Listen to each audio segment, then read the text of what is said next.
Your pastor's lies about Sunday worship will lead you to everlasting fire. Millions of churchgoers trust their pastors to teach them the truth. But what if the very people preaching from the pulpit are leading souls into everlasting fire? What if Sunday worship, a practice almost every church promotes, is not just a harmless tradition, but a deception with eternal consequences? God gave us His law to obey, not to debate. In Exodus 28:11, God commanded, "Remember the Sabbath day to keep it holy." Which day? The seventh day. That's Saturday, not Sunday. God didn't suggest it. He commanded it and wrote it in stone with His own finger. In Genesis 2:2-3, before sin even entered the world, God rested on the seventh day, blessed it, and sanctified it. He set it apart forever as holy time. No pastor, pope, or church council has the authority to change what God Himself declared sacred. Yet most churches today teach their members to worship on Sunday. Why? Because of man-made tradition, not God's word. Jesus warned in Mark 7:7-9, "In vain do they worship me, teaching for doctrines the commandments of men. Full well ye reject the commandment of God, that ye may keep your own tradition." That's exactly what Sunday worship is, a tradition of man, not a commandment of God. Jesus kept the Sabbath.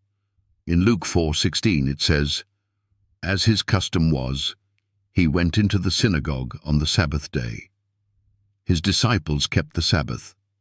Nowhere in the Bible is Sunday called the Lord's Day. Nowhere did God transfer His blessing from the seventh day to the first. So where did Sunday worship come from? History reveals the truth.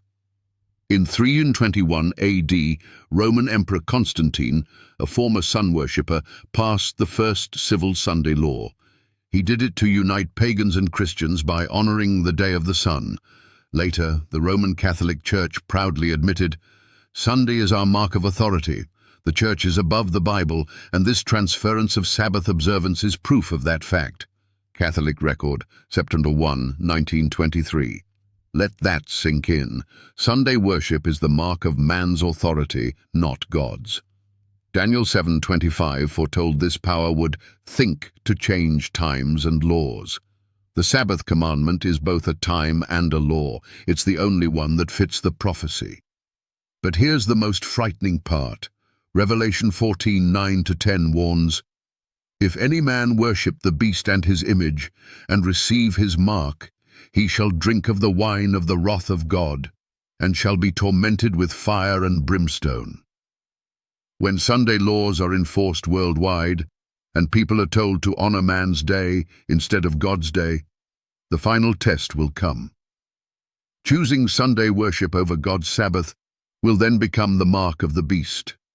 And your pastor, if he leads you into that deception, will be responsible for your soul's destruction. But don't take our word for it. Skeptics and Sunday worshippers, we challenge you. Show us one verse where God changed the Sabbath from the seventh day to the first. Show us book, chapter, and verse from the Bible, not from church history, not from catechisms, not from theologians. You won't find it, because it's not there. And every pastor who tells you otherwise is either deceived or deliberately lying. God is calling His people to come out of this deception. Revelation 18:4 says, "Come out of her, my people, that ye be not partakers of her sins, and that ye receive not of her plagues." Sunday worship will not be overlooked in the final judgment. It will determine your allegiance. Will you follow tradition and face everlasting fire, or will you follow God and receive everlasting life?